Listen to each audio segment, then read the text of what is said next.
అర్చన అయ్యర్ గారు. ప్రీవియస్లీ మీరు కృష్ణమ్మ అని ఒక ఫిలిం చేశారు. చాలా గ్యాప్ తర్వాత ఈ సినిమాతో వస్తుంది. అంటే ఈ సినిమా చూస్తుంటే ఎక్కువ నైట్ షూట్స్లా అనిపిస్తుంది. ఒక యాక్ట్రసెస్కి డే షూట్స్ కంటే నైట్ షూట్స్ చాలా ఇబ్బంది ఉంటుంది. సో ఎలా అనిపించింది ఎక్స్పీరియన్స్? అండ్ శంబాల మూవీని మీరు యాక్సెప్ట్ చేయడానికి మెయిన్ రీజన్ ఏంటి? ఫస్ట్ క్వశ్చన్ నైట్ షూట్స్ గురించి చెప్తాను. డిసెంబర్లో షూట్ చేసామండి, పీక్ చలి, and we use to shoot 6 to 6. So ఒక్కొక్కసారి 6 to like evening 6 to next day evening 6 లాగా కూడా షూట్ చేసిన రోజులు ఉన్నాయి. చలి ఒకవైపు, అండ్ దాంతోపాటు క్లైమాక్స్ ఎపిసోడ్స్ కొన్ని. It was very challenging, yet we all enjoyed. నాకు ఏ రోజు కూడా నేను ఏదో చలిలో షూట్ చేస్తున్నానని లేదు. Every team, especially my coolest co star ఆది గారు, వీ యూస్ టు చిల్ అక్కడ మంటలు వేసుకొని, we use to talk about the film. Like ఎక్కువ సినిమా గురించి మాట్లాడుకుంటూ మేము చేసిన రోజులు అవి. And director was very very you know మాకు ఆ కంఫర్ట్ ఇచ్చి వీ డిడ్ ద షూట్. అందుకని అంత హ్యాపీగా చేయగలిగానేమో. సో అది చాలా బాగా ఎంజాయ్ చేసుకుంటూ చేసాము. Yes, it was very very amazing. Almost sir half of the film మేము నైట్ షూటే చేసాము. అది చాలా, and I enjoy night shoots personally. And second question, sorry sir ఏదో మిస్ అయ్యాను. శంబాల మూవీ మీరు అగ్రీ కావడానికి మెయిన్ రీజన్? సార్ నరేషన్ ఇచ్చినప్పుడు ఫస్ట్ థింగ్ నేను స్టోరీ విన్న వెంటనే ఐ సెడ్ ఎస్, బికాజ్ చాలా కొత్తగా ఉంది story. And science and horror is a very different genre, because ఇప్పటిదాకా అలాంటి ఒక జాన్రా రాలేదు. సైన్స్ అండ్ హారర్ వస్తే సైన్స్ వచ్చింది, లేదా హారర్ వచ్చింది. ఇది రెండు పోటాపోటీగా వస్తుంది. And it is very interesting. And I was looking for something script like this. And Aadi garu చేస్తున్నారనేసరికి I was more excited, because I also have been seeing you in a lover boy character. ఇలాంటి ఒక step తీసుకున్నారంటే I thought ఇదేదో చాలా ఎక్సైటింగ్గా ఉండబోతుంది, and నేను ఈ సినిమాలో చేయాలని ఒక ఉద్దేశంతో I said yes for the project. Okay, మీ సిస్టర్ చెప్పారు మీరు ప్రభాస్ గారు ఫ్యాన్ అంట.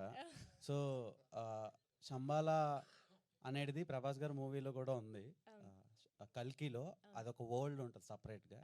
సో ఎలా అనిపించింది మీకు? అంటే ఉంటుంది కదా మీకు ఒక మేనిఫెస్టింగ్ థింగ్స్ కొన్ని ఉంటాయి. నేను ఫస్ట్ సార్ని అడిగింది అదే, శంబాల అంటే ఇది is it something related to that అని ఫస్ట్ నరేషన్ విన్నప్పుడు లైక్ ఖచ్చితంగా కాదు, ఇట్ ఈస్ ఎగ్జాక్ట్లీ దానికి దీనికి అసలు పొంతం లేదు. బట్ ఎస్, అది కాన్సెప్చువల్గా అది, బట్ మన సినిమాకి ఆ సినిమాకి చాలా డిఫరెన్స్ ఉంటుంది అని. And Prabhas sir of course ఎవరు కాదండి ప్రభాస్ సార్ ఫ్యాన్.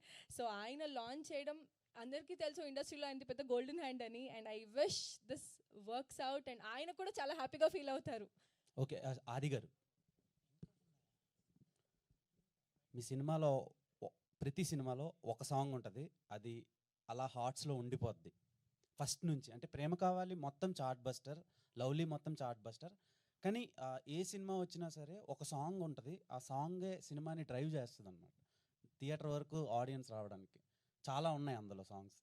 అంటే ఈ ఫిలింలో శ్రీచరణ్ పాకాల అనే ఒక మ్యూజిక్ డైరెక్టర్ చాలా మంచి మెలోడీస్ ఇస్తాడు, as well as thrilling elements కూడా చాలా మంచిగా కంపోజ్ చేసే ట్రాక్స్ ఇస్తూ ఉంటారు ఆయన. సో ఎలా ఉండబోతుంది ఇందులో మ్యూజిక్, ఎలా ఉండబోతుంది? Sricharan first of all thank you very much. ఎందుకంటే తను ఈ సినిమాకి పెట్టిన ఎఫర్ట్ ఆల్మోస్ట్ 3 months డైరెక్టర్ బాగా ఇబ్బంది పెట్టాడు, బట్ తను డైరెక్టర్ని బాగా ఇబ్బంది పెట్టారు.